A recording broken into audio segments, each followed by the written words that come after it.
This is Registry Partners Oncology Coding Break, May 2025, on the topic of small intestine cancer.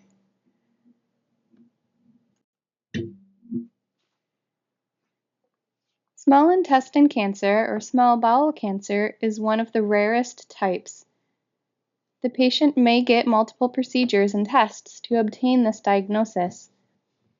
Crohn's disease and celiac disease are associated with an increased risk for diagnosis of adenocarcinomas and lymphomas of the small intestine. There are no SSDIs for small intestine schema, and regional lymph nodes, peritoneal cavity, and liver are the most common metastatic sites.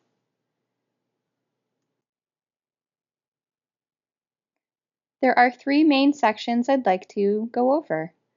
First is the duodenum. This is the first section, about 10 inches long, and receives partially digested food from the stomach and bile from the liver to aid digestion. Next is the jejunum, the middle section, about 8 feet long. It is primarily responsible for the nutrient absorption. And the ileum, the final section, about 12 feet long, continues nutrient absorption and leads to the large intestine. The small intestine is lined with the villi and the microvilli, increasing the surface area for absorption.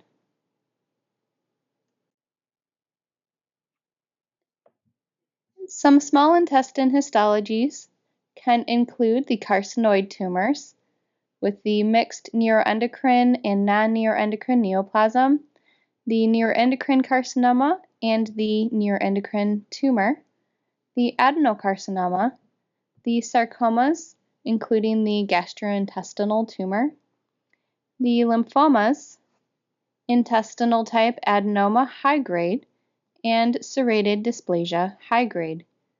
The polyspecific ICD-10 codes remain valid for small bowel and intestine sites.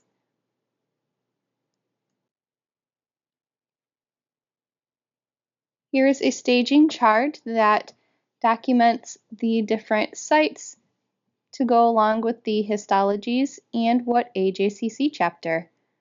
For example, if we have a duodenum or ampulla of Vater case that is neuroendocrine tumor NOS grade 1, 2, or 3, this will fall into the neuroendocrine tumors of the duodenum and ampulla of Vater AJCC chapter. But if we had a duodenum with a adenocarcinoma, this falls into the upper gastrointestinal tract, small intestine chapter. And note, prognostic stage group are only available for adenocarcinomas for those sites.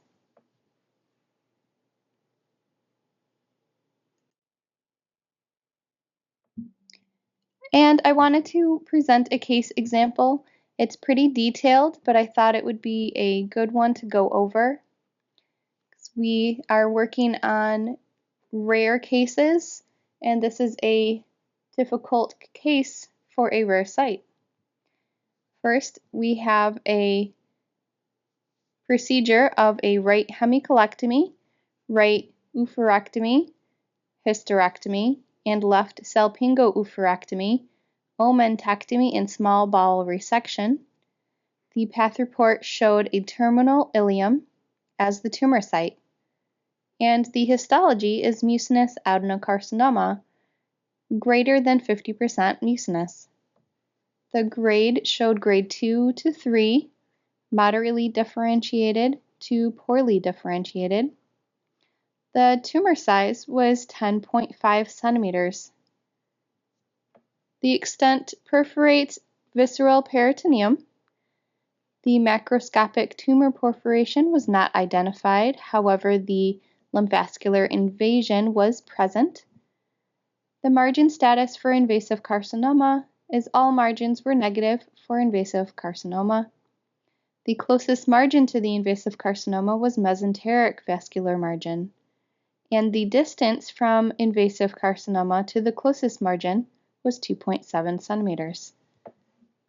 All of the regional lymph nodes were negative, however, there were 29 examined, and the path staging showed PT4, PN0, stage group 2B, however, this is from the pathologist. The operative report gave us a little bit more detail. The procedure showed a right colon resection, small bowel resection. Indication for the surgery was that the patient came into the office with a lesion appreciated in the terminal ileum and right colon. This was found to be adenocarcinoma. On the radiological workup imaging, the patient was found to have a large mass appreciated in the right ovarian region. So this is different than what it showed on the path report. The operative findings: the patient had a large mass that was fixed in the right lower quadrant. It was dissected. The ileocolic vessels were successfully taken. The right colon was mobilized, as well as the transverse colon. The patient's right ovary was mobilized and resected en bloc with the mass along with the appendix. Small bowel was also taken along with the distal ileum and the terminal ileum, being as the mass extended all the way to that vicinity. We were able to successfully stop and allow GYN to come in and perform their portion of the operation. They returned to the operating field and rounded up the procedure. Now, the second operative report showed a surgery title of total abdominal hysterectomy with bilateral salpingo-oophorectomy and partial omentectomy for suspected secondary malignancy of the ovary. And a second operative findings showed enlarged right ovary with tumor, apparent direct extension from GI primary. So when we're looking at this case, we want to see the difference in the staging. AJCC for T4 is when the tumor perforates the visceral peritoneum or directly invades other organs or structures. And the SEER summary stage of code 7 is when we have distant sites, including further contiguous extension to these certain sites. So the ovary is involved, but it is not mentioned as direct extension or as distant mets in the CAP protocol of the pathology report. Then I looked at the operative report and I saw that the findings state that the ovary is direct extension from the GI primary, which is why it was not staged as a PM1 from the pathologist. Due to the visceral peritoneum extension, this was a T4 anyway, but it is also a T4 due to the other part of the AJCC description of or directly invades other organs or structures. And in this case, that includes the right ovary. I agree this was still a T4 because the ileum directly invaded and didn't break off or travel for distant metastasis. The AJCC and SEER, as I mentioned, does not match, since code 7 for distant includes that distant sites, including further contiguous extension. So when I mentioned that contiguous extension, that would be where the right ovary is applied, because this is directly invading the ovary, again, instead of breaking off and traveling to become distant metastasis. Here are some other required data items that we can walk through for this case example. The primary site is going to be a C17.2 for terminal ileum. This was mentioned on the pathology report.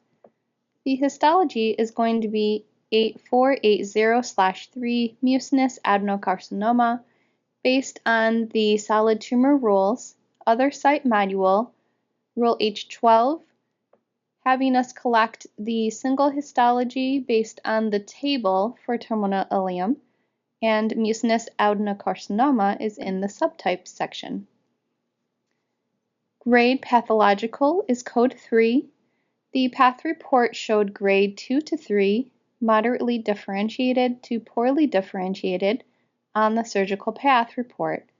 So per the grading rules, we code the higher grade when given a range. The AJCC pathological TNM and stage group are going to be that T4, PN0, CM0, stage 3B, because it directly invades the right ovary, as well as C or summary stage code 7 because it directly invades. And the surgical code will end up being A600.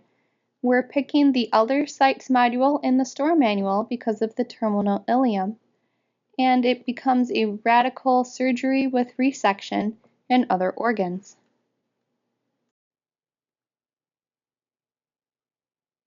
I hope this was insightful and you found it helpful. Thank you for joining me, and have a good day.